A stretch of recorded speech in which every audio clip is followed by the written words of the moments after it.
Friends, నేను మీ రవీంద్రాచార్యని. ఇవాళ current అఫైర్స్లో భాగంగా మరి ఒక అంశాన్ని గురించి తెలుసుకుందాం. అదేంటంటే షాంఘై కోఆపరేషన్ ఆర్గనైజేషన్కి సంబంధించినటువంటి క్రింది వాటిలో సరైన వాక్యాలను గుర్తించండి అని ఉంది.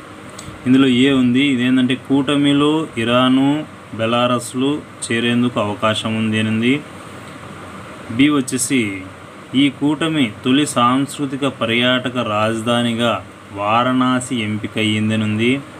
తర్వాత ఇక్కడ సి ఆప్షన్లో ఈ కూటమి తొలి సాంస్కృతిక పర్యాటక రాజధానిగా షాంఘై ఎంపిక అయ్యింది అని ఉంది.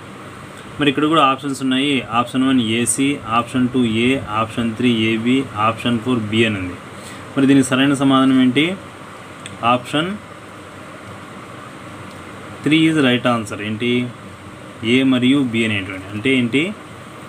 ఈ కూటమిలో ఇరాను బెలారస్లు చేరేందుకు అవకాశం ఉంది అనేటువంటి విషయం కరెక్టే. అదేవిధంగా ఈ కూటమిలో తొలి సాంస్కృతిక పర్యాటక రాజధానిగా మన భారతదేశంలోని వారణాసి ఎంపిక అయ్యింది. రైట్. మరి దీనికి సంబంధించిన కొంచెం వివరణ చూద్దామా? మళ్ళీ ఇందులో ఏంటంటే కొంచెం వివరణ దీనికి సంబంధించి, మరి ఇరాను బెలారస్లు షాంఘై కోఆపరేషన్ ఆర్గనైజేషన్లో చేరే అవకాశాలు ఉన్నాయి. మరి ఈ కూటమిలో భారత్, పాకిస్తాన్, చైనా, రష్యాలతో పాటుగా కజకిస్తాన్, కిర్గిజిస్తాన్, తజికిస్తాన్, ఉజ్బెకిస్తాన్ దేశాలు కూడా ఉన్నాయి.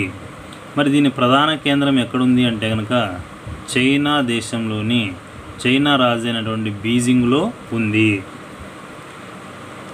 మరి అలాగే ఈ కూటమికి సంబంధించి మొట్టమొదటి పర్యాటక సాంస్కృతిక రాజధానిగా మరి మన భారతదేశంలోని వారణాసి ఎంపికైంది. మరి అంతేకాకుండా 2023లో షాంఘై కోఆపరేషన్ ఆర్గనైజేషన్ సమావేశం భారతదేశంలోనే జరగనుంది. బాగా గుర్తుపెట్టుకోవాలి. ఓకే ఫ్రెండ్స్, మరి మన వీడియో నచ్చితే లైక్ చేయండి, షేర్ చేయండి, సబ్స్క్రైబ్ చేసుకోండి. జై హింద్.